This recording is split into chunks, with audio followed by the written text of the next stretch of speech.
What really happened with your host, Mike Rivero, because World War III is a really bad idea. Here is your host, Michael Rivero. Well, I'm not your host, Michael Rivero. I'm David from Crucial Nonsense, and I'm here hosting again. Michael will be back on Monday. We got Ryan Dawson coming up on Friday. Today is Thursday, June 11th, 2020. Sure happy it's Thursday. Sure happy it's Thursday. Sure happy it's Thursday. Really, I am happy it's Thursday. This is the last time I'm going to be having to do this. Dealing with all the ugly that faces this world day in and day out, it really takes a big toll.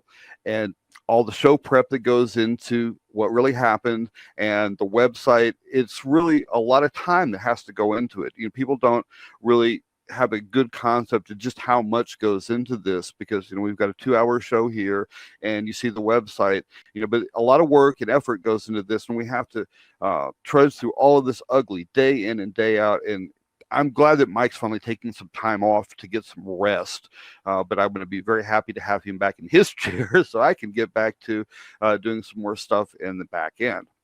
In the first hour, I want to do something a little bit different today. I want to take a little journey into the lighthearted, humorous, and beautiful. Sometimes we lose sight of the depth of what we're facing and fighting here, trying hard to protect all this stuff, and we forget to actually live it. And if we forget to live what we're trying to protect, we've already lost. So we're going to talk about all that stuff.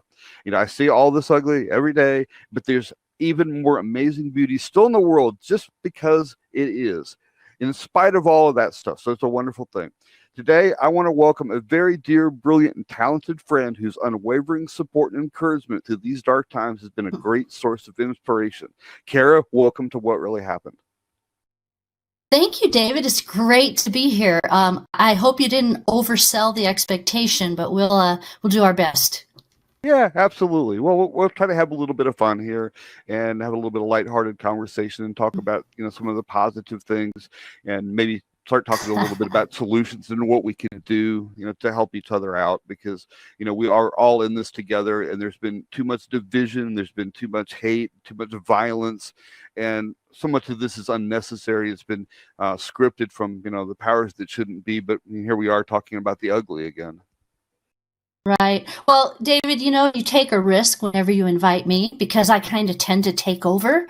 And I've actually been getting really hyped up about what we could talk about. And I think although we'll definitely be somewhat lighthearted and humorous and point out the beautiful things, it's still like serious as a heart attack stuff. It is. And that's okay. We'll strike a balance. That's actually what we're going to try to do. And it's important to have that balance, because we do have to deal with the ugly things. But if we forget to engage in the beautiful things, we just go down this dark spiral and we lose ourselves. We lose what we are. We lose what we're fighting for. Yeah. Well, you've set the stage really well for what I've been thinking about as I've been preparing to join you today. So thank you for inviting me. I really appreciate it.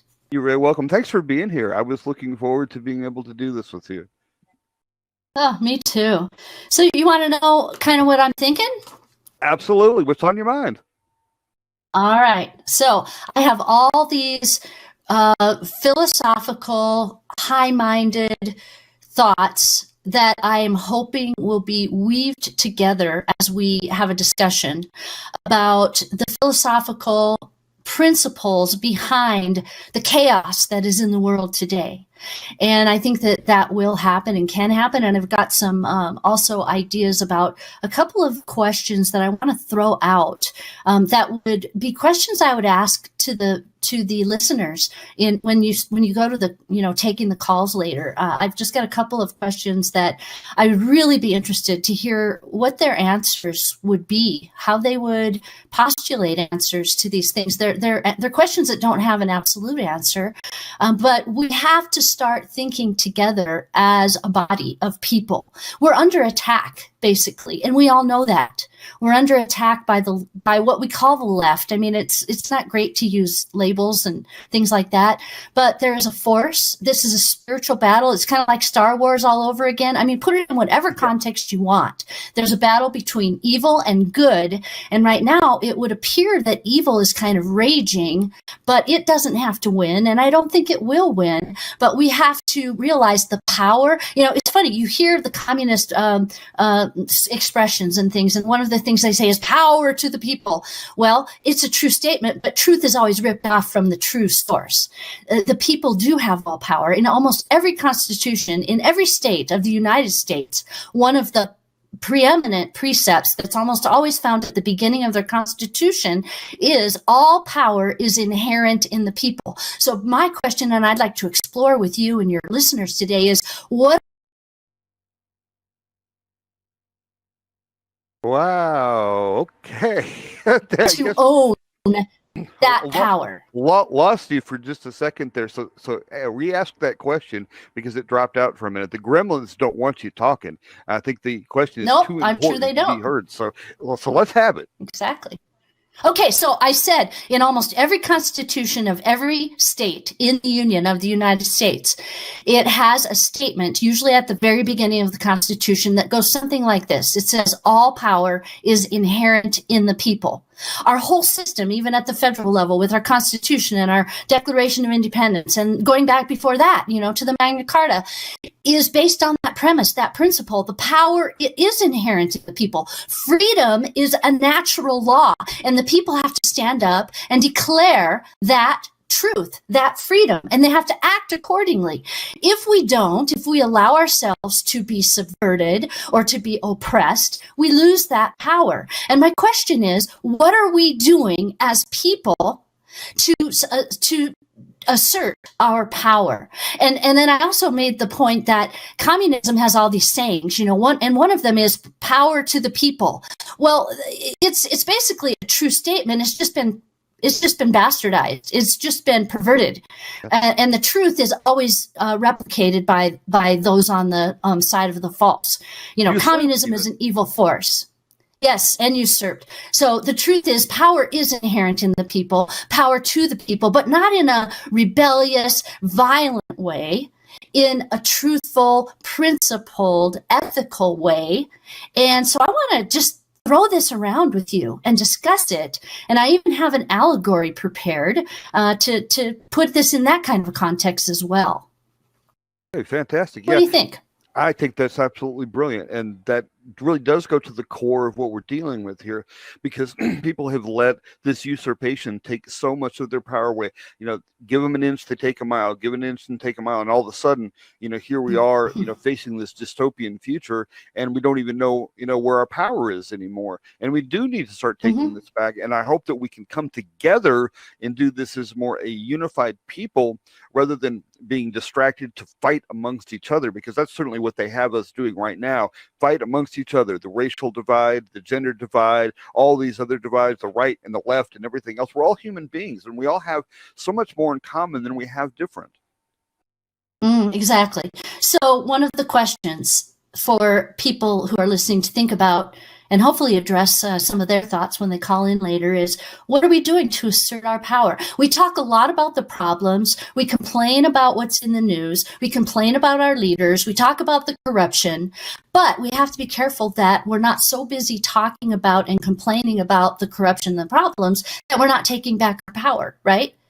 Yeah. So I would like to say, you know, one of the things in that's in a example of what's happening right now that we could discuss this and kind of explore it is this whole thing of wearing face masks and looking at the little stickers on the floor and standing 6 feet apart from each other, which is called social distance, but really it's anti-social distance, wearing those stupid face masks, having all these laws, not laws, that's the point. They're not laws, but rules that we're told to do.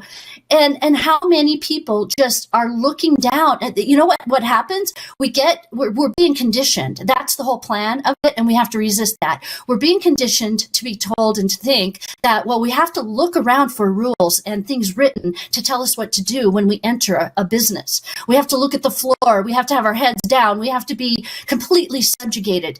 I say, no, you don't have anybody telling you what to do. You live in a free country, and even if you don't live in a free country, you are free, because freedom is a natural law, and you have to claim it. So you don't have to have anybody telling you what to do or how to do it. You need to practice the law of kindness and respect and conscientiousness. And if somebody has a bigger personal space than you do, be respectful of them. And you can see this in people before the SARS-CoV-2 thing happened, in line at Starbucks or whatever. Some people leave a whole bunch of space between them and the next person who's at the cash register, and other people like to get right up there. So it's individual differences, and we have to celebrate individual differences and resist the tyranny of some overlord or some power structure telling us how we have to act, how we have to behave, what we have to observe in terms of rules or laws, but they're not even laws. And I'll give you an example of what happened to me. I went to this store. I went to get groceries. I'm in the store and I'm acting normal. Let's act normal. What is normal? Normal is, just like Forrest Gump said, normal is as normal does. Only he said it a little differently, but I'm just, changing it. Yeah, so I'm acting normal. I'm walking around, I'm shopping, and I get to the next aisle and I start to turn the corner with my cart. And right at the beginning of that aisle, this foreign woman, she stops me and she says, "You're going the wrong way. See the sign on the floor?" And I didn't even think about it. I didn't even stop to assess, how am I going to react? I just acted like I have a right to act. I expressed myself. I looked at her and I went, "Oh."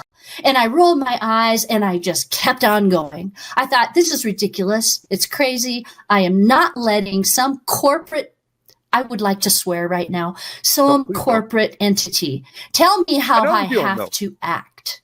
Yeah, we all know the feeling. The question is, what are we doing about it? How? And here's the next question I'm going to ask the listeners to think about, and be ready to call later and give us their answer. Why is it some of us are feeling so offended and so subjected, while others are just gladly following these rules, and so happily looking at these things on the floor and all the instructions, and we just want to comply? And it seems to me that more people are complying than there are who are pushing back. However, there's quite a few people pushing back. If nothing else, some of them just aren't paying attention to what's on the floor, which is great. We shouldn't have to walk around everywhere looking at the floor for somebody's edict about what they think we should be doing. But why is it that some people are complying and other people are basically rebelling because we just feel like our freedom has been stepped on in an egregious way? It absolutely has. And I think that, we just need to try to live our lives and be respectful of one another. I think that kind of gets us, past a lot of this stuff, is the responsibility of respect. When you respect people's space, you respect their liberties, they hopefully will in turn respect yours, because that's the society that we were taught that we had all these liberties, and we need to embrace all of that stuff. But yet all the overlords seem to think that they need to be the nanny of us and tell us exactly what to do and manage every single aspect of our life and every single thought. You need to think this, you need to do this, you have to say this, you can't say this, you can't do this, you can't touch one another. You never again will have social contact with everybody. It's just ridiculous. Yep. I say bovine excrement to that. Absolutely. So here's another question. This goes to, in a philosophical sense, and layering the onion and everything, it really goes to the question of, what are our values? What are our collective values? We have lost a barometer on what are the values. And now we really don't have a common set of values anymore. So it's a free-for-all as to who is in control of this whole tug of war between what really it's the control grid of what's going to happen, what's not going to happen, and what do people believe and what do they not believe. People don't know what their values are, and they don't have the same principles. And so I would suggest that we need to reestablish common principles as much as we're able. Because if we don't, we're going to continue to have people say things like Black Lives Matter, and then other people say all lives matter. And then the first people are going to say, well, you're just saying that Black lives don't matter. All lives matter. And there's this complete disconnect between them. And then you also have more controversial parts of that, like, well, then, if all lives matter, do we believe that all lives matter? How about the ones that are in the womb? How about the ones that have been,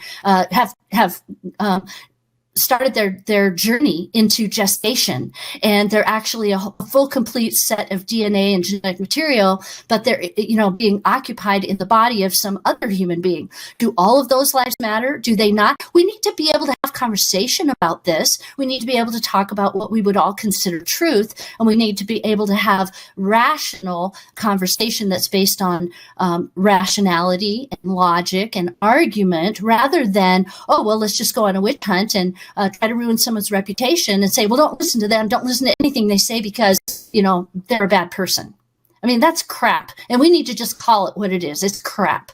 We need to just rise up and say, hey, human beings are in control of this planet, not machines, not transhumanism, not, the technocracy of machines and AI and all that. Human beings are. And we are rational beings. We have a higher order of thought. We have spirituality. We don't have to agree on everything, but we should be able to interact at a much higher level than what the overlords of this world and the New World Order engineers are trying to foist upon us. Yes, I'm kind of a little bit excited about this. Can you tell? Yeah, you definitely wound up there, and that's a good thing, because we need to be passionate about this. Taking passion to it, and I think at the core, the golden rule, treating people like you want to be treated, should be at the core of everything. I think this is a very simple precept that if everybody followed that, it would be a lot better world. Instead, the golden rule they think is whoever has the gold makes the rules, and that's really not how it's supposed to be. But that is how it is. And that's another thing I've been contemplating. It's like, okay, what are we doing to break out of this, what, if you will, to steal someone else's phrase, this prison planet? We are all at the mercy of those who do control the gold. I think it was Rothschild, one of the Rothschilds, he said, give me control of the money, and I don't care who makes the rules. It's really true. So we all participate in the monetary system that we've been given, and we know that is enslavement. Who's thinking about how do we get out of that? Is there a way to get out of it? What can we do? I want solutions. Like you said at the beginning of this program, we all have so much in common that's at stake. We shouldn't let the left and right dichotomy rule our conversation and our relationship with each other. Yeah, you're absolutely right about that. There's been too much division right now. We're supposed to be, one nation, united and stuff like that. And we haven't been united in a long time. The division is getting deeper and deeper and deeper. And it's been by design, because if they can divide us and get us to fight amongst each other, they can rob us blind, they can control us, they can dominate us, because they don't want us to realize that we have common enemies that are after all of us. It doesn't matter whether you're black, white, purple, peach, taupe, mauve, plaid, or polka dot. We're all in this life together. That's right. And you said in this nation, we're talking not just the nation, but this is a planet. We all are, fellow human beings. And what I've noticed is that in what I've heard in the collective conscience, if you will, and I'm not New Age, but sometimes these things make sense to talk about, that I've heard people from other nations besides the US talking passionately about freedom and liberty, much more so than I hear a lot of people in the United States talking. It's like, what happened to people in the United States, the land of the free, the home of the brave? They just roll over like nothing when they're told that they have to stay home, when nobody's ever quarantined a whole nation of people, even the healthy ones, before in history. What's the matter with us? I'd like to know. I'd like to understand it. I'd like to find out so that we can maybe do something to change it. I would like to have the answer to that. And if we go out in orbit and we look down on this planet, you're not going to see all these little borders and lines that divide us all, because we really are one planet. And I'm not saying we need to have a global government or anything like that. I think, people need to be able to come together in their communities and deal with things on the local level, bottom up. That seems to work a lot better than the top down, because one size doesn't fit all. We are all different in some ways. We have a lot in common, but we all have a lot of differences as well. Okay, is the first break coming up? All right, we're back here. This is the David Rivero Show. I love your passion there. I wish more people could get more passionate in the positive and the loving one another in trying to solve these problems, because if we can channel that passion, we can make things happen. This is the kind of energy that it takes to change the world. Amen. Well, thank you, Dave. I'm having fun, and I'm just going to keep pushing if you'll let me. Yeah, go for it. I think this makes for great radio. We're either going to get good calls or bad calls. Either way, it's going to be interesting. So let's just keep going. Yes, it will. All right. Okay. So I told you I had an allegory prepared, but I know this segment is shorter than the next one, so I might save that. What I'm thinking of continuing with here is just this discussion about freedom. So the question is freedom important to you? What does it mean to you? Are we really free? Are we free, or have we just kind of been led to believe that we're free when really we're being manipulated and controlled with things like, here's an example. You go to the doctor's office and they want to take a copy of your driver's license to put on file. Do you just whip out your driver's license and say, here you go, and without thinking about it at all, without thinking to yourself, well, gosh, why do they need my driver's license? I'm not driving right now, am I? I'm not getting a speeding ticket right now, am I? Let's hope not.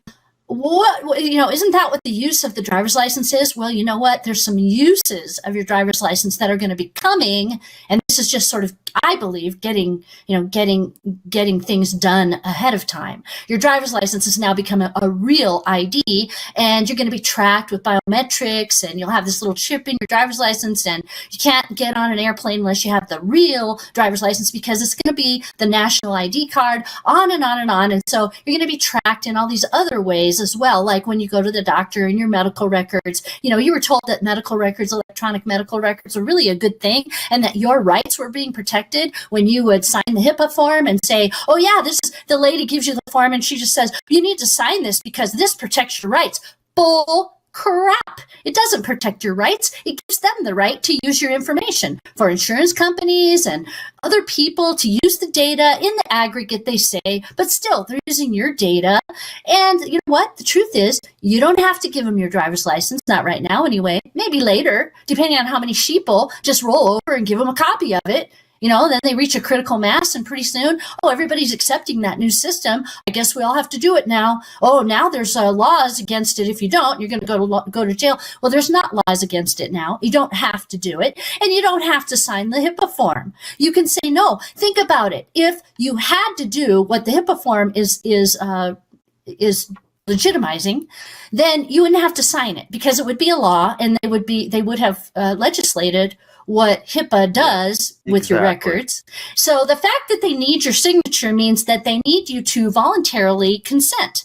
Well, you voluntarily consent by signing, but they trick you into making you think that, well, you have to sign it, because the lady at the front desk who doesn't know crap from apple butter will say to you, yeah, you have to sign this. No, you don't have to sign it. And you think, well, no big deal. It's just a little form. I don't want to make a big scene. I don't want to have to, be known as that person who goes to the, whatever place, whether it's a doctor's office or someone else, and makes a scene. Well, you don't have to make a scene. You just have to politely say, no, thank you. I'd prefer not to sign that. But what do? We have become so conditioned, led around by the noses like little compliant children, and we think we should all get along and we should all be, polite. We worry about what other people would think of us. I would say that if we're doing that, we really don't care about freedom, because freedom is for a bold people. Freedom is for somebody who respects themselves and is willing to stand up when it's necessary, and doesn't just roll over because somebody says, you have to sign this form. We need to start waking up here, folks. I know I sound like a school marm. I can't help it. I just believe so strongly I You know, do too. can people We're on the same page can people there. start can people start to see, though? Can they start to wake up?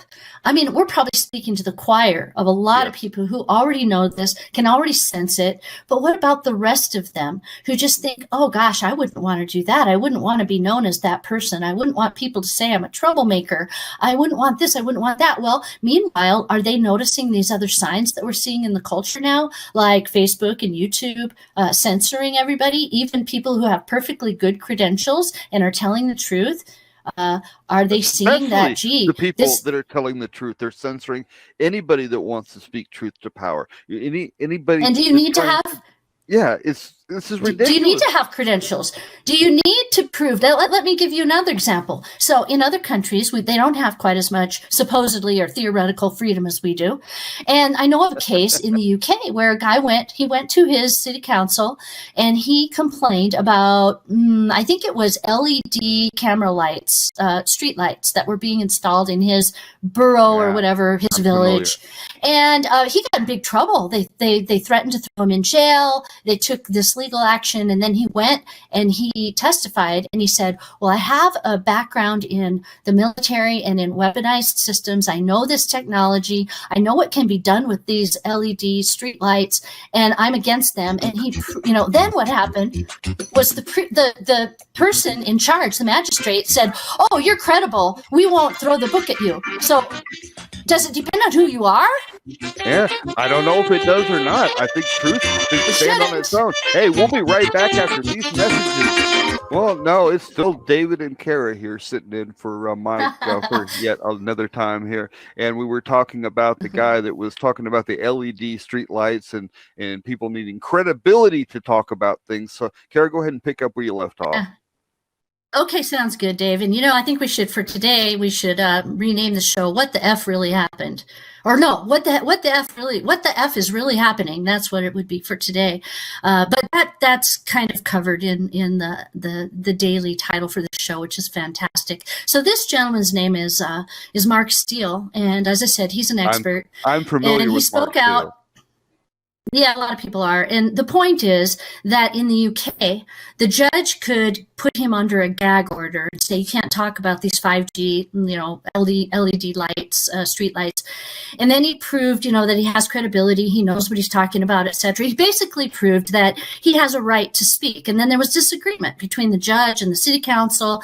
And the point is they were making the decision based on their law about whether this guy should have free speech or not. And I'm saying that kind of thing is starting to happen a little bit and a lot sometimes in the United States, because some people take it upon themselves to say who should be able to speak and who should not, and can we censor? And then they try to even play on fear and say, well, we can't let people talk about that if they don't know what they're talking about because it's so important and it could hurt people, which is a bunch of bunk. People need to be able to speak. That's why our First Amendment rights are precious, and that's why they're worth standing up for, even if you're taking the risk of people saying bad things about you. If we let those go, if we don't stand up for them, we'll be in a situation where somebody else gets to decide who gets to speak and who doesn't. And it's all based on who controls the controls. And they'll start out saying, well, you have to be an expert, or you have to be in control, and you have to know the truth from the non-truth. But that's bull crap.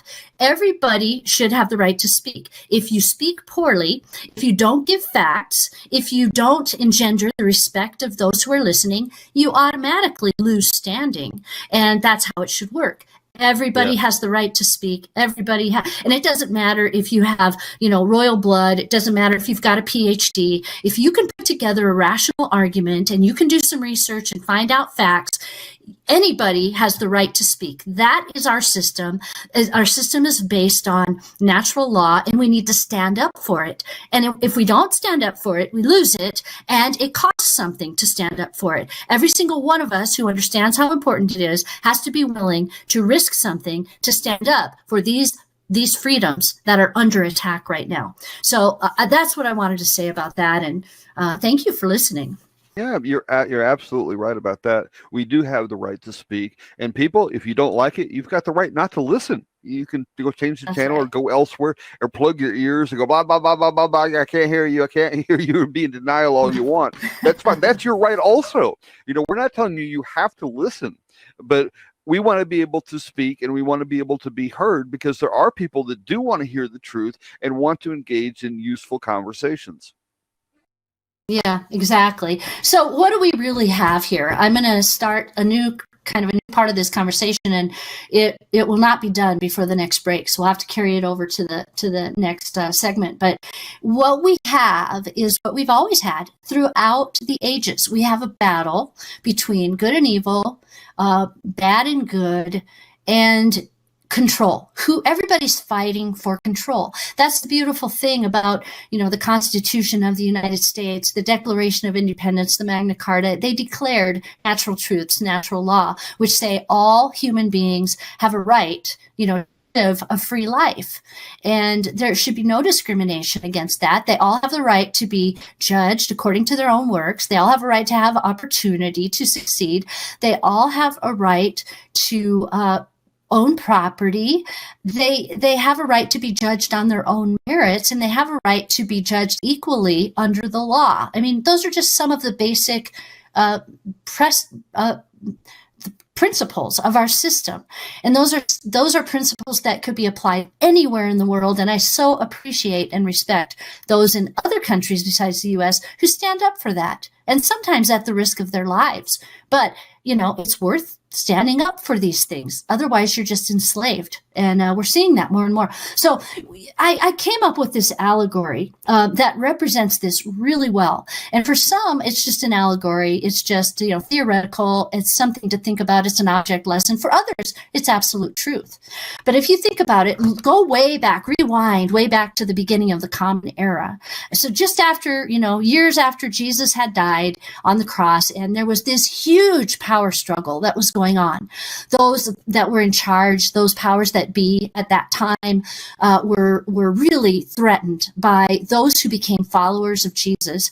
And they were so threatened by what those people were doing that even though this guy was now dead, and I don't know if they believed that he reappeared, that he was resurrected. They were told that, but he didn't appear to all of the power structures.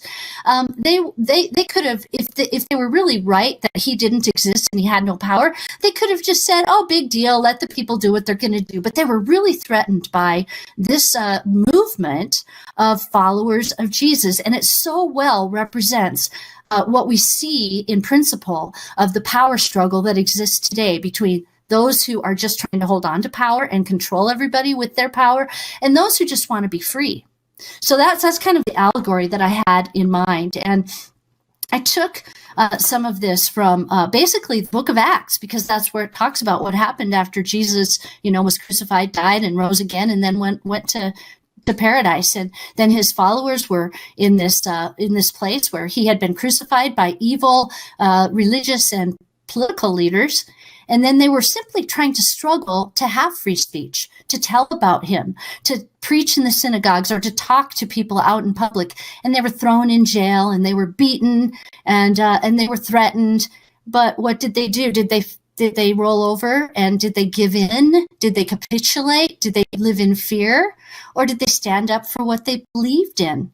Well, of course, they stood up for what they believed in, and they did miracles and wonders, and they were full of the power of the Holy Spirit at that time. But the high priests and the Sadducees and the Pharisees, they just couldn't stand it. They were so threatened by the fact that these apostles and disciples were able to have the ear of the people, and this threatened their whole system. I think that we're in a similar day today. The globalists, those who want to completely put a lock on all of us, they can see that most of the people, it would appear, definitely are under that spell and are afraid and are being compliant, and they're living in fear and paralysis. But they're very afraid of that small group of people who say, "Wait a minute, we're not going to stand for this. We're not going to roll over. We're just not going to do it because freedom is too precious to us to do that." And, I just think this is a really, really amazing allegory to share. And I love the parts where, these apostles were put in jail because they were preaching to the people. And then one night, angels appeared and opened the prison doors and just let the guys out of jail and then locked the doors again behind them and said, and they were instructed by the angel, by the Spirit of God, to go and preach in the synagogue. And then the rulers found out, and the rulers didn't know they had been let out. They were like confused. So then they're sending their officers to go to the jail and find out what's happening with these people. Why are we hearing rumors that people are in the public square or in the synagogue preaching? And I was thinking when I read that, oh, isn't that interesting? We're having a problem with officers of the law right now, aren't we? Police officers. Some of them are corrupt. Some of them are practicing heinous acts upon the people. It doesn't matter what color the people are. It matters that they're practicing heinous acts upon the people, and the people are one. The people stand together in solidarity. The people stand up for the people's rights, and they love all people of all colors. And so guess what? When you have a corrupt government in place, well, then you're probably bound to have some corrupt police officers who are just doing the bidding of those corrupt people in power, right? Yep. So very interesting. There's also a lot of good police Yeah. officers out there that become targets because of these bad apples. So I would implore the good ones out there not to look the other way, not to be just complacent. Nah, we're not going to do anything about that, because really it's more important than ever that you police your own ranks, because we need to be able to, hold you guys in high esteem again and say, yes, these guys are here to protect and serve, and you are important to us all, because we need you to be able to keep order. This is a very important function. And when this starts to break down because of the corruption, it all becomes a whole lot more difficult for everybody. Well, it does, and you make a good point. Of course, the majority of police officers are good people, and it hurts my heart to think that now they feel like they're targets, and they have to feel uncomfortable when they're. What about when they're off duty? What about when they just get off duty and they're by themselves in uniform and they have to go get a gallon of milk or go to the grocery store? This has put them in danger. This is wrong. But the point is, the analogy is that we live in a corrupt and evil time. Those powers of corruption have gotten very strong. We're not at the same place we were, 50 or 75 years ago. We have been undermined, and there are sleeper groups and people like George Soros who have been planning and plotting for years and getting vast organizational networks in place, and they've put on great propaganda campaigns to try to infect the minds of, young people who really don't have any principle or values. This is why John Adams, our second president, said, our system is a system that was made for a religious and moral people. Think about that. If you don't have a religious and moral people, and morality often comes from a religion, and I think religion can be terribly corrupt. I think what I think of it more as a spiritual thing than a religious thing. But the point is moral. If you don't have morality, you're not going to be able to handle freedom, because you're not going to be able to respect the rights of other people. You're only going to care about your own rights. Well, what do we see now in our culture? People caring only about their own rights. That's very selfish. That's exactly what's going on. That's very destructive. And there is a definite disconnect between religion and spirituality. The religion often gets in the way. The religion is always the excuse for doing heinous and disgusting things and being able to use as the control paradigm of the masses. We need to break free of all of that. Well, we do. So this little section I was talking about is found in chapter 5 of Acts, and then these high priests and these government officials, they finally caught up with the apostles who'd been let out of jail by the angel, and then they cornered them. But they were still afraid of what would happen if they let the people see them abusing them. So they said, "Did we not strictly command you that you should not teach in this name?" They were really threatened by the name of Jesus, by the way. "And behold, you have filled Jerusalem with your doctrine. Oh dear, your thoughts, your ideas. Terrible that you should have free speech in an age of tyranny, and intend to bring this man's blood upon us." So they knew they were guilty. They knew they were guilty of the very sin of spilling the blood of Jesus Christ, the Savior of all mankind, but they didn't want to be held accountable for it. So they didn't want these people speaking. Isn't that kind of also a parallel in our day? Well, those people who are all connected somehow and have control of Google and YouTube and everything, I hope I don't get your host banned. I'm sorry. But they want to protect the Gateses and those, the Faucis and we they want to restrict information all the time, Kara. So, but they know they're guilty. Oh, I know. They're guilty. They So instead of copying to it, instead of being honest, they want to silence people's voices, and they want to silence not necessarily the truth, but just people's voices. We have to figure out what's true. Yeah. You only can tell what the official narrative is.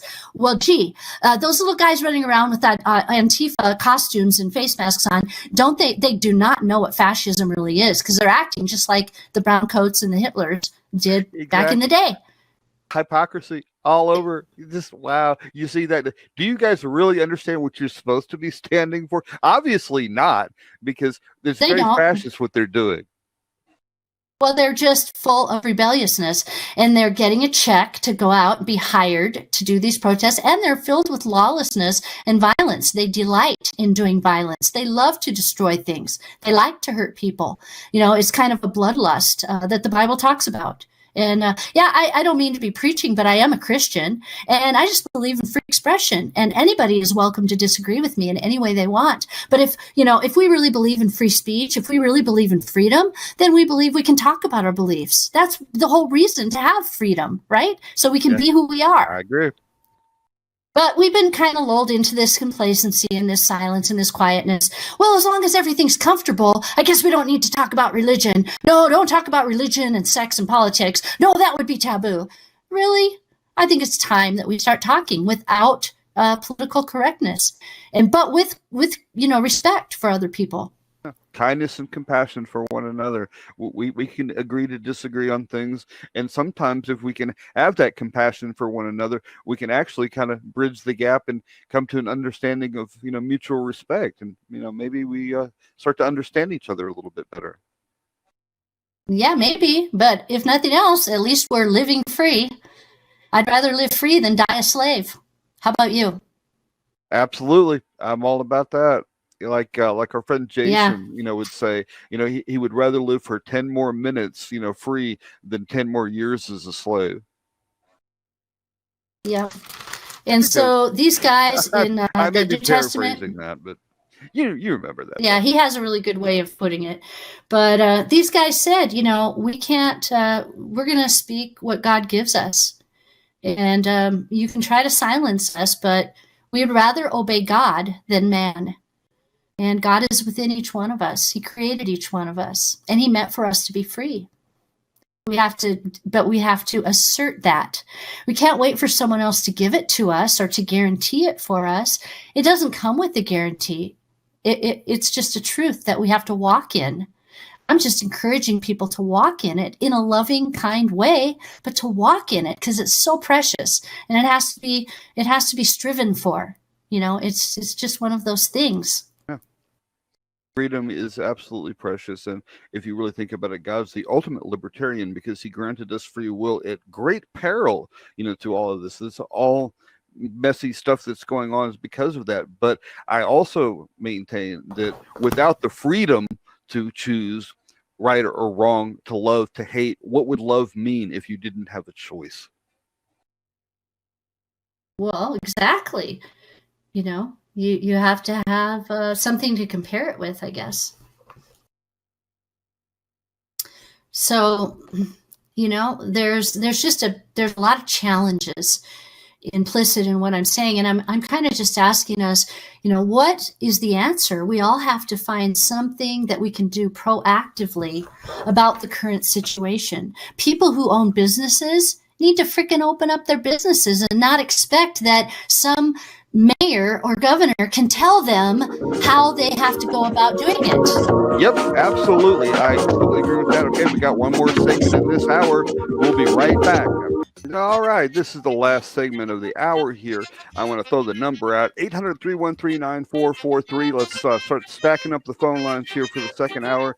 Kara's got an appointment to get to here, so she may be back before the end of the show, but this is going to be the last segment for right now, so go ahead and now give us a wrap up there.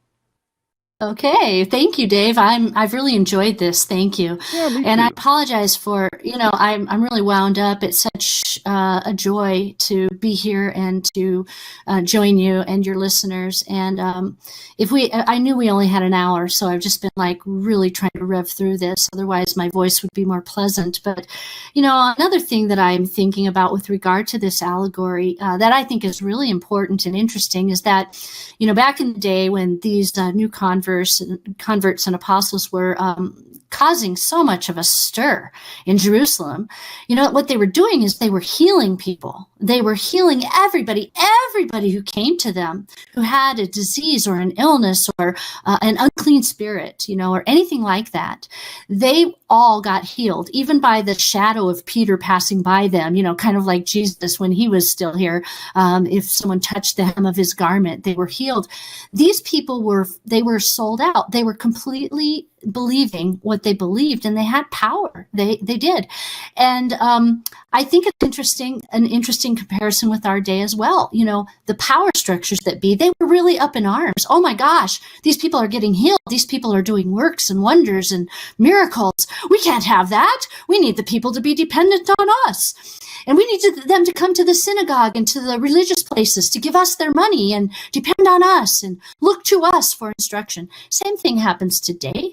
Look at the pharmaceutical industry and that lobby, the greatest lobby of all.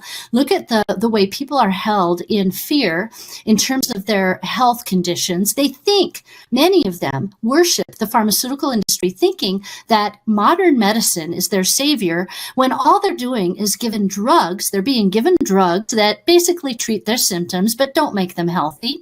And this is a huge corrupt industry. With Unfortunately, lots of side it's been effects that make them corrupted. even sicker, but they got pills for that too. And I don't mean to say that all pharmaceutical companies or biotech companies are bad. They're not all bad. And there are a lot of good people in that industry. But as a whole, that industry has become quite corrupt and very powerful. And you can see that just as the rulers of the day, the early Christian era, were very threatened by those who believed in and depended on something greater than what they saw around them, we're seeing the same thing today. Those who want to rule, those who are bent on power, want to have us in their back pocket, and they want to control every little thing about us, and they want us to live in fear because that's a huge manipulator. So we have to consciously come out of that mindset and take control of our lives. And I'll give you one other quick analogy. There's a book called The Survivor's Club. It's written by Ben Sherwood. I love that book because he goes into all these different scenarios about ways that people's lives are threatened and how, what the statistics say about when and how people have survived those threats. And then he pulls out the details, the statistics about what made the difference. Being prepared ahead of time and thinking ahead is what keeps you from being paralyzed and becoming a victim. So don't be paralyzed, people. Be proactive. All right. This is What Really Happened, hour number 2, 800-313-9443 to join us on the air. Well, that was a really intense, passionate hour there. I tell you, that's where I get a lot of inspiration from. I can't say enough about that. All right. So let's go ahead and start taking some phone calls here and see how good or bad this went over. I get Pat in Fort Worth. What's on your mind? Oh, I just got here, and I don't know who you're talking to. So it's too late to ask Mike to fill me in to get on the internet. Who are you talking to? Who is this lady? That is my friend Kara. That we've been friends for a while. She's just starting to dabble in radio a little bit, and I have been inspired, by her passion and compassion for people. And I wanted to have her on because we've been starting to do some talk radio at other places, and I think she's got the natural ability to talk. I see you a little wound up today, but I really admire that passion. I want to tell you what I was thinking. I wonder if she's felt like running for office. Yeah. We need women to clean house in the state and in the United States. Up there in Washington, the women have been up there more or less people you're ashamed of. Even the older ones, Sorry. and so I think that's what we need right now because, there wouldn't be taking a man's place. They're accepted now, and we have one running down here in Fort Worth. She's running for District 90 House in Austin, and she's just as knowledgeable as this lady and just as passionate. And that's what we need. We need people who can speak for us, and they can they have the words, and they have the passion, and if they don't know it, they'll find out. And that's what we need right now. Absolutely. Part of the solution. It is definitely inspiring. Yeah. And she is of that mindset and has been trying to be part of that solution. And maybe she'll get some traction. She keeps at this and doing this long enough. She'll be given the chance to be able to represent the people and make a difference in there because she is in the community and trying to make as big a difference as possible. And I find that inspiring that there are still people out there, willing to put themselves out there to make a difference. And that is just a beautiful thing, I think. Well, the good part is that she knows how to depend on God. And if you do that, then he's going to help you. Absolutely. That's what people need to know. They absolutely do need to know that. And this Eva Camacho here in District 90, Texas, she said, I didn't plan on doing this, but I have to obey God. And I said, hallelujah. Well, he's going to help us when we help ourselves, just like he will help us. But if we don't, well, I guess we get what we deserve. But there's another scripture I keep thinking about and talking to my do nothing friends. I'm sorry, I just have to inform them a little bit. But it's not like Sodom and Gomorrah yet. God could only find 10 righteous people. He couldn't find 10. I said, however, it says, to whom much is given, much is required. That's what we don't think about. I absolutely agree with that. Because, so we can't get by with what Sodom and Gomorrah got by with a long time and all that sort of stuff. I mean, we got to do better. And we can't just go cheer everybody else on. We got to get out and do things. I used to tell Ron Paul people, the bigger your sides don't mean anything. You got to get out there in the trenches and do things. And they did it. We actually had people running for precinct chairman. It was amazing. And right here now, they're looking for about 50 GOP people to run elections. Isn't that sad? And they're killing all the old people and the nursing homes that do it. They're killing the people that have been doing it. So we're not going to have any young people with our mindset if we don't recruit them when we see them somewhere. So I'm not taking any credit for anything God's doing, but I'll just back them up. That's what I want to do. Thank you very much, Darren. God bless you. Okay, thank you for the call, Pat. Yeah, we do have to do what we can, and those who have all these gifts and all these passions, it's more important than ever to be able to share all that stuff and be able to do useful things and try to make a difference. And it's inspiring when people do that. And I've actually met some people in the younger generation that are of that mindset, that are out there trying to make a difference. So all hope is not lost. There's still good people out there. They're just not being heard from as much because the media, this corporatized fake stream media, wants to absolutely just say, okay, it's all this, it's trying to paint the picture that they've already won, that there's no sense in resisting. Resistance is futile. You've already been assimilated. Go back to work, slave. But that's not the case. Okay, let's get to the next call here. Chance in West Virginia, what's on your mind? Yes, hello, Dave. It just might be too late. Let me tell you why, because too many people are hypocrites.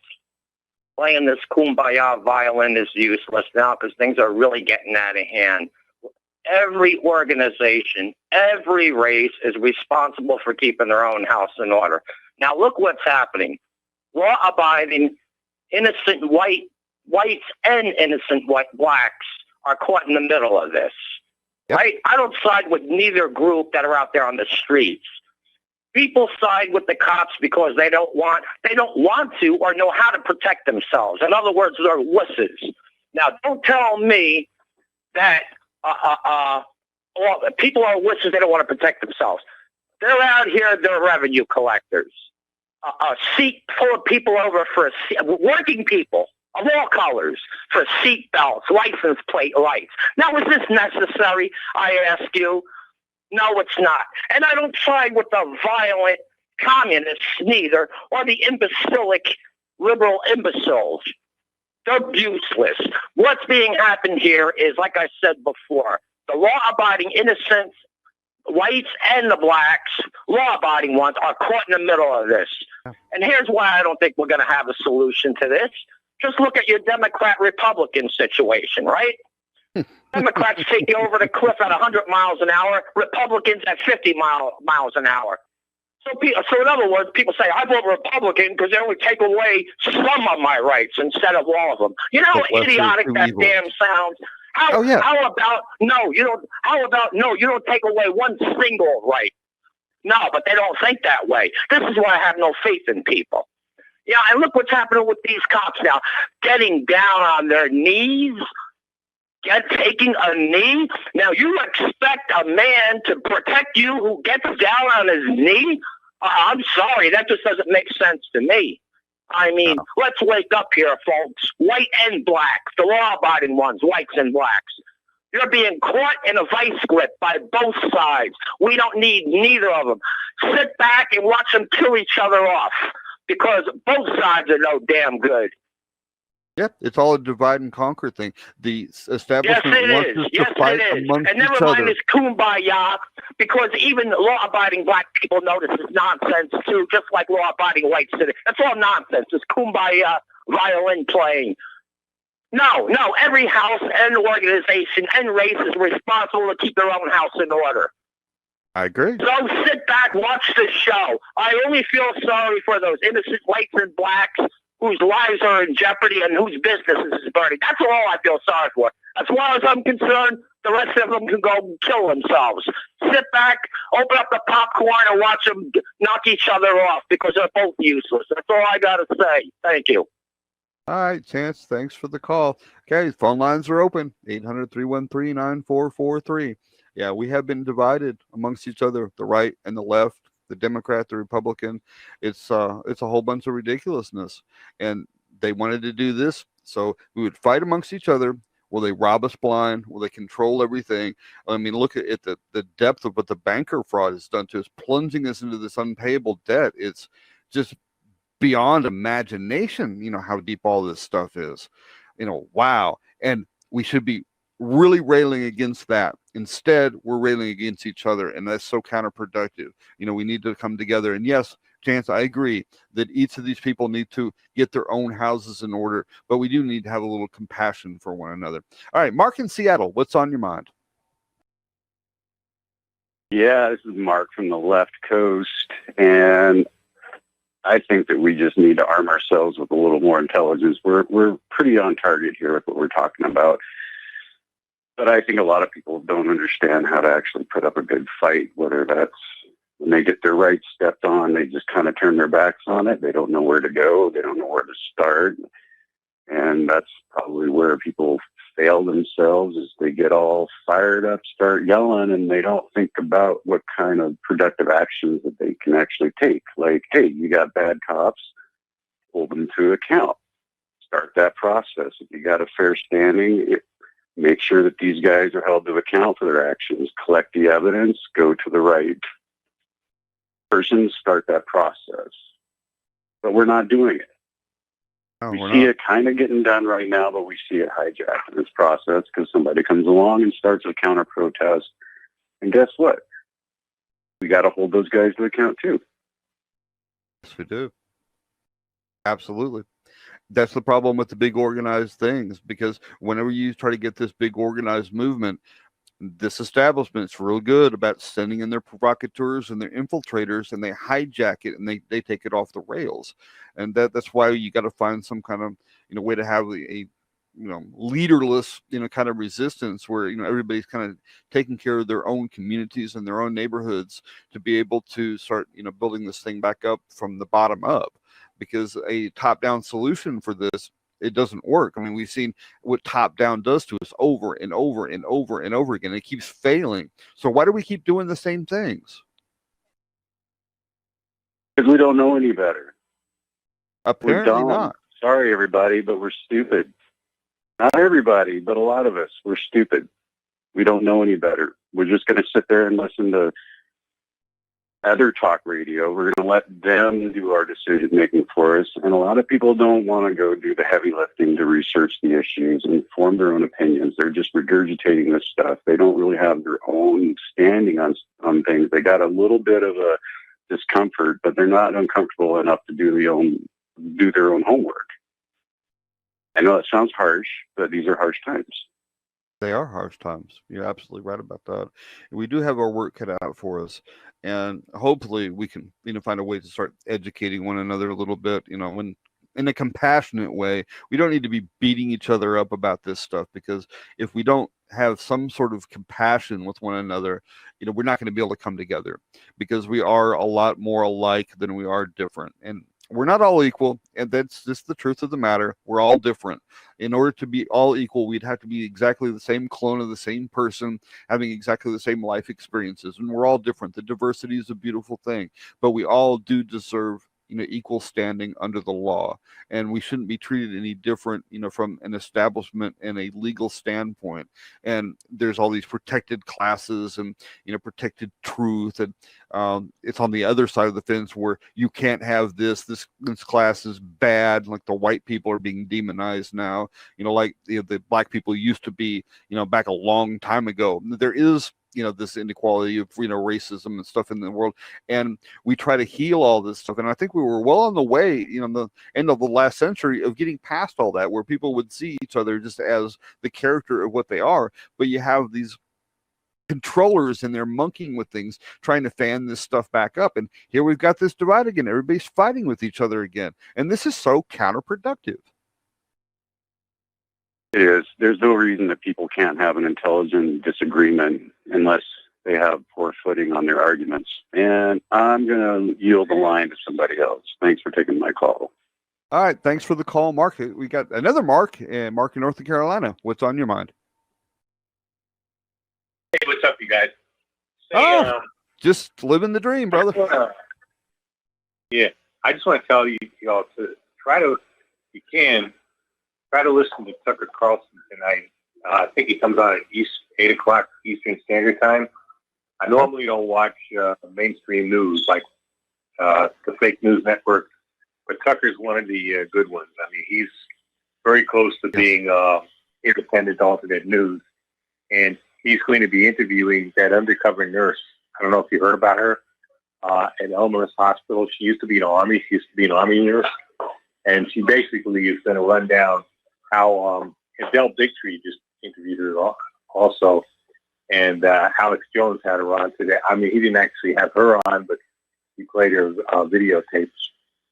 And she's described how basically patients were murdered purposely at that Elmhurst place by being put unnecessarily on ventilators.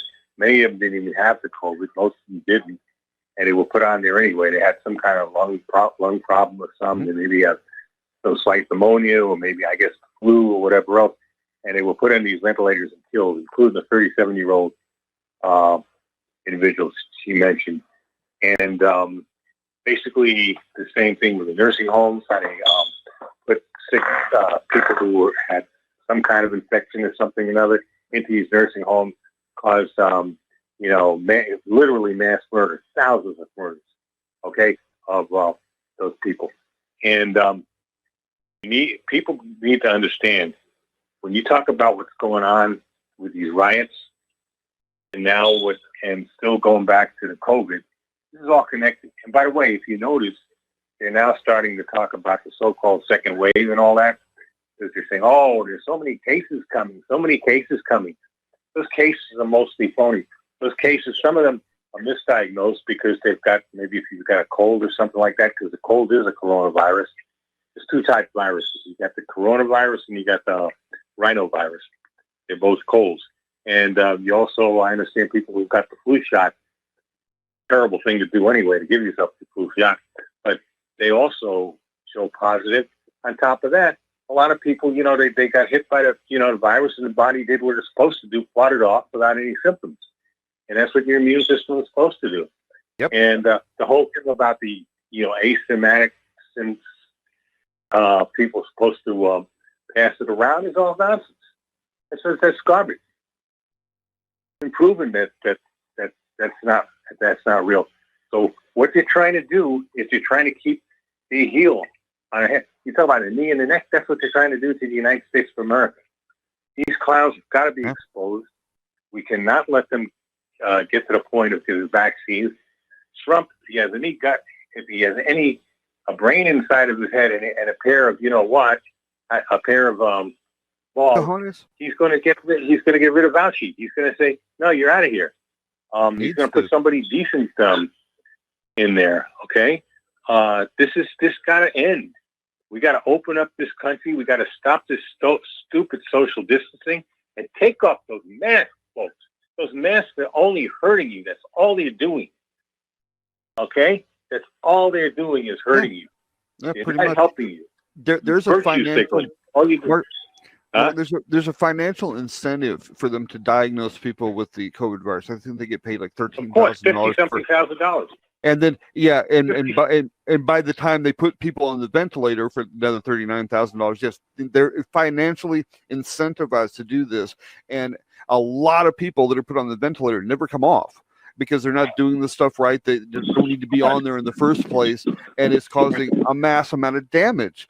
And when they first started having this pandemic happen, they were saying 200 million people were going to die. Then they said 20 million people are going to die. They keep revising the numbers. They have no idea what the hell they're talking about. And they already said that this is going to be 2 years that we're going to have to be in lockdown, initially. And then they start opening stuff up. Oh, this is going to be another wave. This is going to be another wave. This is going to be another wave. Over and over, rinse and repeat. I mean, good grief. By taking all the healthy people out of circulation where they can't interact with one another, we're not developing the natural herd immunity, because the virus is going to go person to person, and most of the people are going to be very lightly or unaffected at all, with any of that stuff. And then they become immune to the whole virus burns itself out. But by quarantining everybody, that ensures that there's going to be wave after wave after wave of this nonsense. And that nurse is going to point that out. Okay, she's already pointed it out, exactly what these people are up to, and we've got to stop them. Well, absolutely. Mark, hold on the line here, because we got a break coming up, and I'll come right back to you here after this short break here on the Republic Broadcasting Network. We'll be right back. $5.15 an hour. That really dates that, doesn't it? What's the minimum wage now? $175 an hour. I don't know. The currency devaluing is going to be more and more, and that minimum wage is going to have to go up, because minimum wage just doesn't cut it anymore, in no way, shape, or form, because they keep dumping trillions of dollars into the economy. Anyway, we're talking with Mark in North Carolina. Mark, pick up where you left off. Yeah, okay. What Trump has to do, he has to open up the country completely now. He has to eliminate that emergency orders that he talked about, and so these little Hitlers and Napoleons, there, state governors cannot keep businesses closed and can't order this silly social distancing. To explain to the people that if they got a reasonably decent immune system, nothing's going to happen.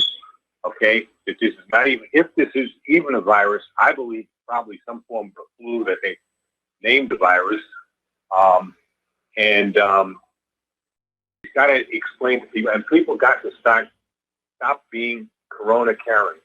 Stop your hypochondria. You're being a hypochondriac. Chondriac. I mean, I was in the beginning. I was scared. Crap was okay, because I thought it sounded like the coming of the Black Plague, or the what do you call it again? The bubonic plague. Yeah. But then I started realizing it was nonsense. It took me a couple of weeks to understand that this was a scam, plain and simple. And these masks, for crying out loud, folks, you are going to get sick, because those masks are lowering your immune system. You're not eliminating waste from your body, and breathing out is part of the way you're eliminating waste from your body. You're hurting yourself, and these poor people got to work whole shifts with these masks on. I really feel so sorry for them. You gotta go to your employers and say, hey, you can't make us do this. It's not right. This has got to stop. And by the way, unfortunately, you have some people who mean well in other things. They still buy this stuff. There's a certain listener to Mike's show. There's a couple of listeners, but one in particular from New Jersey who still seems to believe this crap. Okay, and thinks you got to go out, every day wearing a stupid mask. And there's cases all over the country starting again. When those cases are basically because of the testing, they're turning out to be, they're not. They may have had contact with a virus, but that's it. And by the way, don't get yourself tested, folks, if you can help it. Whenever I go into a store now, I turn my cell phone off. I keep it in the car. I'm thinking of just not even carrying it with me anymore. Period. I use cash now to buy everything other than gas. If it's not too crowded at the gas station. If I see too many people next to me, I'll even take cash at the gas station. Okay? Because that's the best way. You don't want to be traced, because once they trace you, now they got you on their list. That's all that is. They want control of us. Okay? That's all this is, folks. That's exactly what it is. And stop fighting between blacks, whites, browns, or whatever else. We're all in the same boat. There is an enemy. That enemy is the elitist at the very top. Correct. Okay? They come in all colors and races.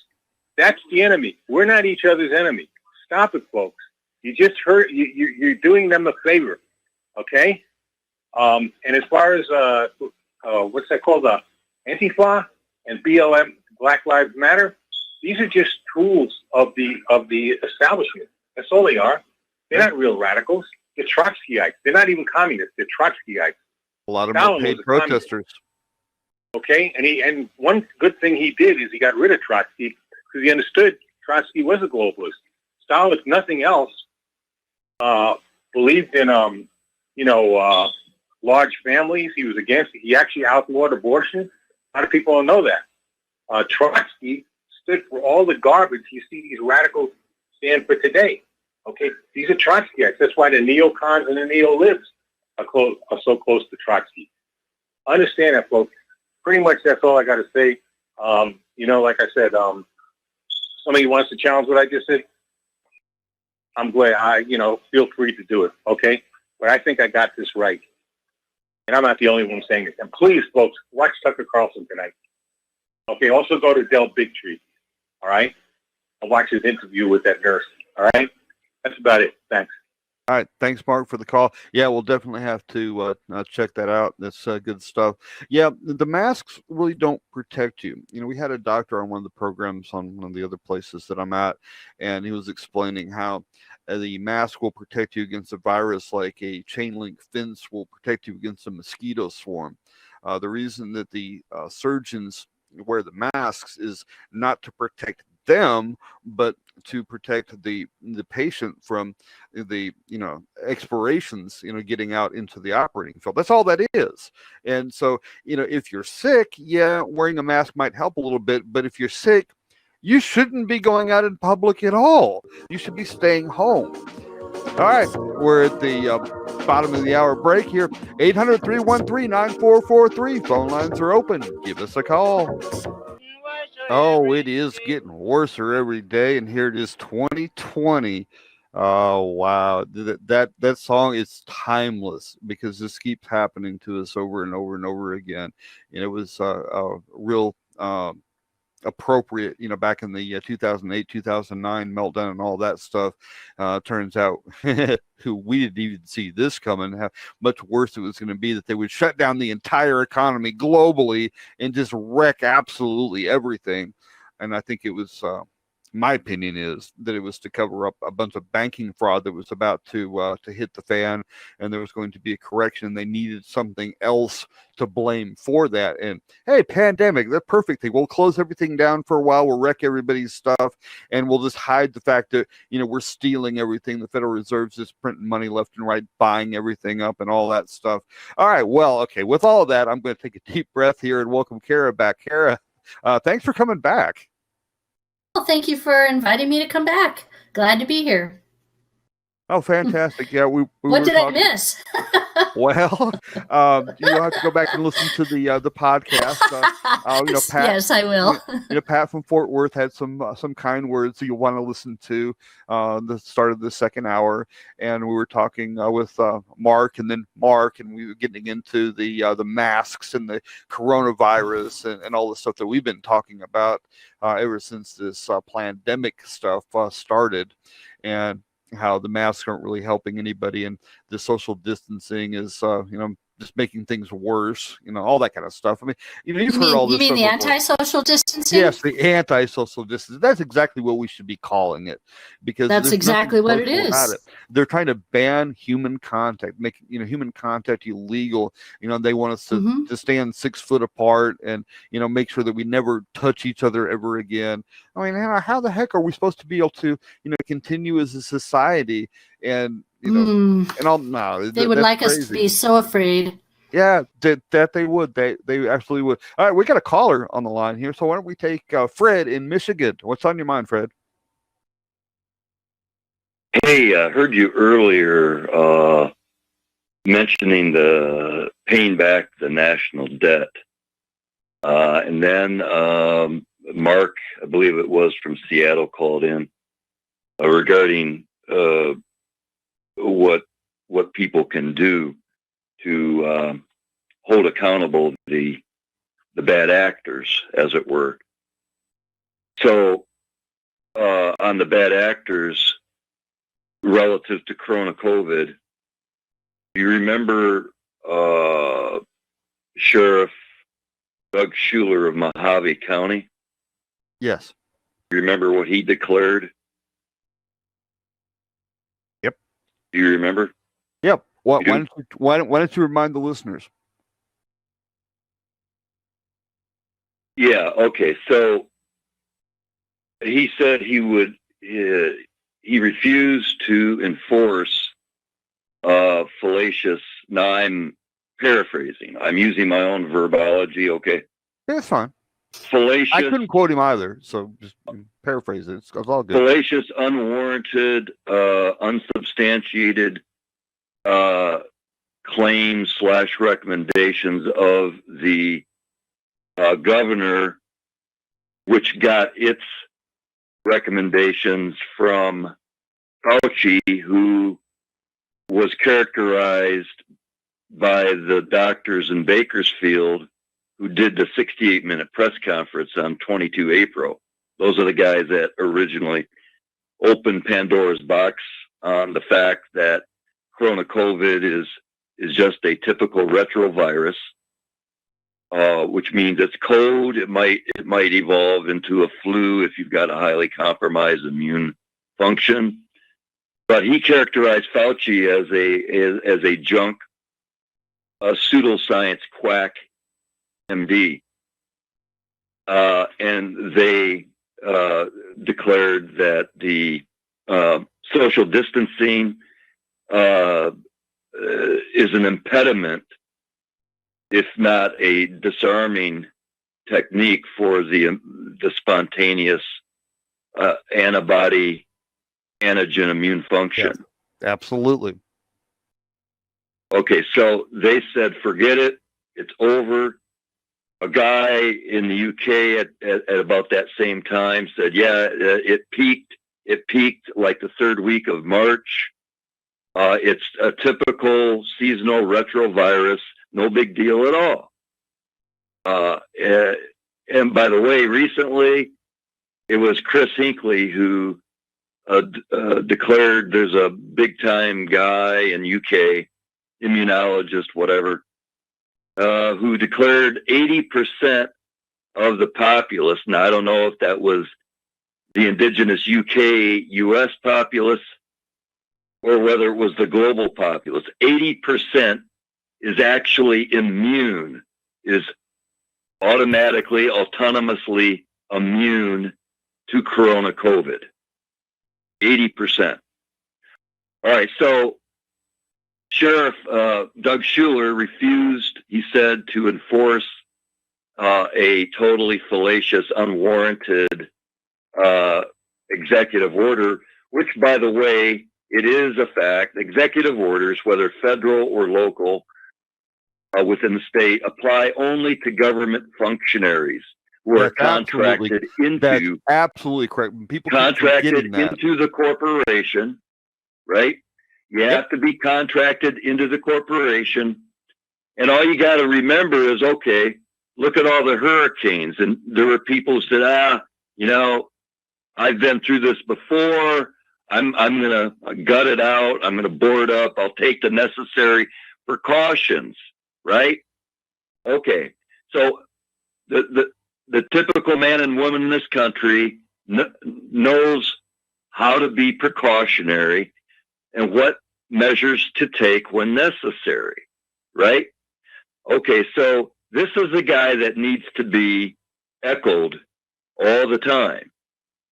Sheriff Doug Schuler, Mojave County. No way is he going to enforce.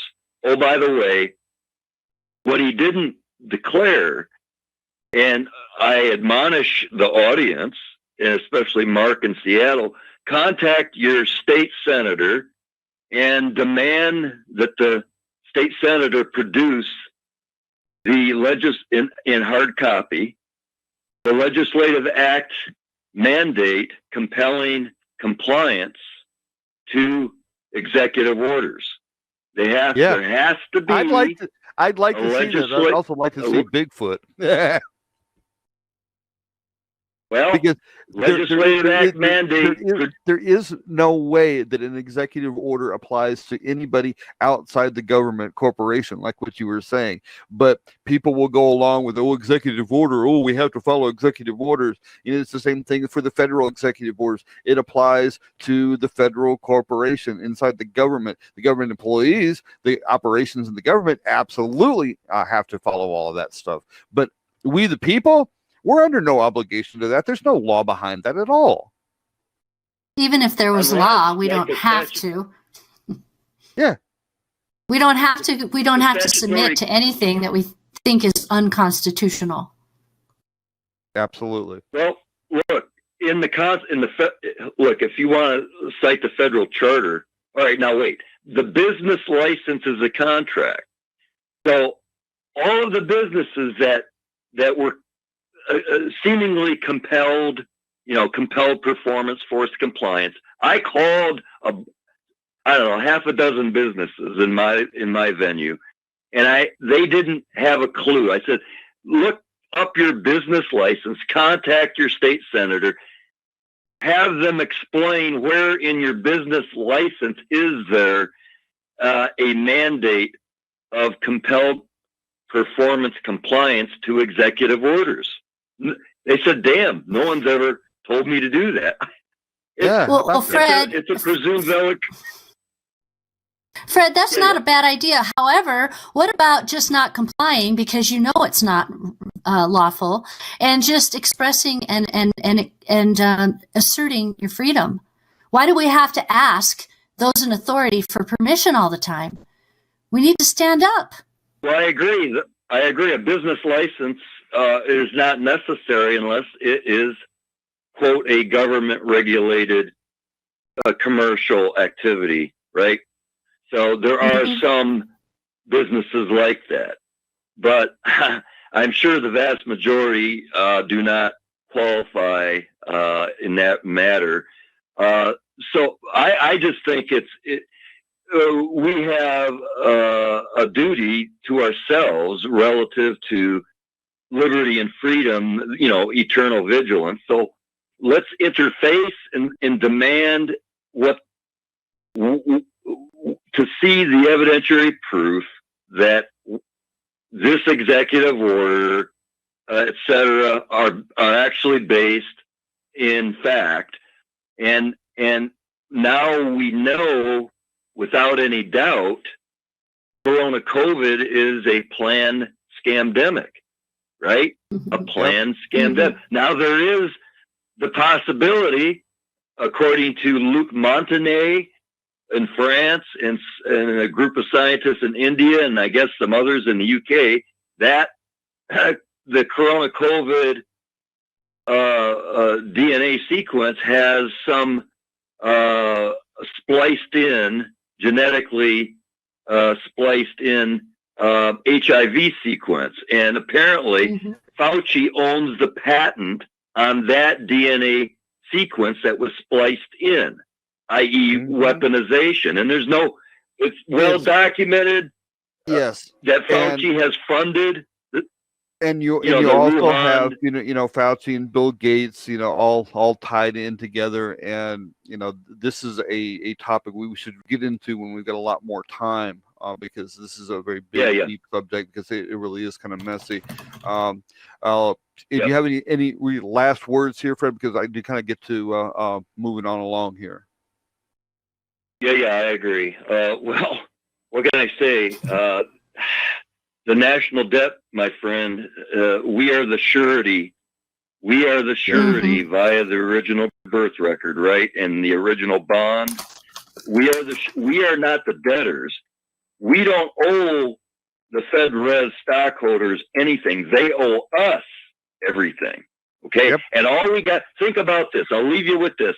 Why not have a public central bank owned by us? Yeah. We'll just absolutely do a switcheroo. No more private we'll central transfer bank. our surety into a public owned bank where we're all equal shareholders. What about that? Yeah, something like that could. You're going to have to get a lot more of a backbone before that can happen. Yeah, that's definitely true. Thanks for the call there, Fred. And we talked about no private central banks, here on What Really Happened for a very long time. And, Mike had the article, All Wars Are Bankers, where the bankers have been behind all of this rot. So, Fred, thank you for your call. We got another caller, Jim in Montana. Jim, what's on your mind? Hey, what's your name, young lady? My name is Kara. Good Jim? for you for having the courage to stand up for Jesus and God. And I usually try to, respect Michael's rules on, the religion and whatnot. But since you went ahead and opened the door, and it is your show today. Here I go. I've got a message. Thank you. I've got a message for, Christian, most Christians that believe in, the rapture and coming in, and for non-Christians as well. The problem with the Bible and Christianity and the Bible is that it has been butchered, has been gutted. The Bible is truth. It is. But it has been absolutely gutted, and has been gutted on purpose to keep us hidden from the real truth. And I would encourage all Christians, and even non, to look into everything, the book of Enoch, the book of Jude, all of that, and then the book of Thomas. Very powerful. And then it puts it all together. Okay. None of the problem that people have, a lot of people that aren't Christians that have a problem with Christianity in the church is, it doesn't make sense, and how God could when Moses delivered the people, and they were basically having to battle all these tribes for the promised land. How could God have man kill other men? Well, he wasn't. That part of the Bible was ripped out. They were fighting these race of giants. And don't believe me? Prove me wrong. You just go look up Tim Alberino and Steve Quayle, and they have the proof right there that that race existed. That race existed, and they got all kinds of other proof as well. And if you go look at that book of Thomas, I tell you what, that book of Thomas is it is basically the book of Jesus straight up. His words, not interpretation. It's Jesus' words directly. Okay. Well, thank you for recommending that, Jim. Oh, we want to. And those Christians that think that they're going to be raptured, and they're just sitting on the sidelines, because they've turned they were baptized, and they went to church every Sunday, they believe in Jesus, and they're just be raptured and everything's going to be okay. Nuh-uh. Well, You I appreciate you pointing. For my friend. I appreciate you pointing out some other sources for people to look at, and we'll leave it at that for now because we want to kind of stick to the allegory that we brought up today about this power structure, this what's going on. It's in the world today. It's a struggle for power, and you can have your own religious beliefs in addition to that. And I brought to everybody, hey, let's do something. I backed up you guys yesterday. Oh, you want to, you want to start boycotting? I'm ready. Okay, pick who you want. Well, nobody wanted to pick. Nobody wants to go with my plan. Nobody wants to rally. Okay, so we hashed it all that. Nobody wants to take action. And so I'm just sending a message to the Christians who believe in the rapture and are sitting on the sidelines because of that. All right, Jim. Hey, thanks for your call, brother. We got another call on the line, so we'll be right back after these messages. No, we'll just blame somebody else for what we just did. That seems to be kind of the playbook here these days. We got another call here, last call of the day. Tom in Utah, what's on your mind? Well, I just wanted to say if I can keep you brainwashed or ignorant about the facts, the true facts about these pathogens, I can keep you dependent upon my medical treatments, but actually I can make you disposable. And by keeping people ignorant of the real facts on these pathogens and their responsibility in terms of their contagiousness and how they get to you, I can spook you into this mess that we have right now, readjust the economy, but I can also eliminate the breeders and eaters. In other words, this is designed not only to fix the economy, but to starve the poor to death. That's what makes me a little angry. I have not heard from my true pathologist fellows. They've not spoke up. They'll give you bits and pieces, but they won't tell you the whole picture, so you don't know what you can do to avoid the problem in the first place. Yeah, so I invite people. Very good point. I invite people, if they want the word of a 40-year-old pathologist, a 40-year pathologist, I'm talking about, I'm 80, but I labored in that field, both in veterinary and human, for the Department of Agriculture, even the Department of Army and Air Force. And I know this virus. I've had my own experience with it. It nearly killed me in 1964 because of an accident in the lab. But everybody's been led to believe that this is a creation of man. No, man is not that smart. We simply collect and categorize things. And then if we want to, we can actually dope the whole system with a special virus. And how you do that, nobody wants to know, because they all if they know that, they can take responsibility and not be suffering from any infection at all. It'll pass by them as the angel of death did in the Israeli camp. The Israelis followed the counsel of Moses or the Lord, so to speak. Wow. Anyway, Tom, I invite people to go to poisoningthepoor.com. My phone number is at the bottom, and if they want to know the whole picture of these viruses, alleged viruses, let's put it that way, call me and I'll take you through it. It's very simple. These viruses do not travel through the air. They do not exist on a surface for any more than a few moments at all. How do they get into your body? That's what people do not want to know. Wow, I wish you would have called in a lot earlier, Tom, because this is great. This is good stuff. Poisoningthepoor.com. Everybody check that out and try to call back at some point, when we got more time, because I'm sure Michael want to talk with you about this, because this is good stuff. Thanks for your call there, Tom. Any closing words? Because hey, we got the bump music. Tom, thanks for your call. Kara, any quick closing words? Just don't live in fear, live in liberty. Be proactive. Yep, I think that says it pretty much adequately there. All right. This is what really happened. Ryan Dawson will be in the chair tomorrow, and Mike will be back on Monday. Hallelujah. Everybody stay safe, and we'll talk to you again soon.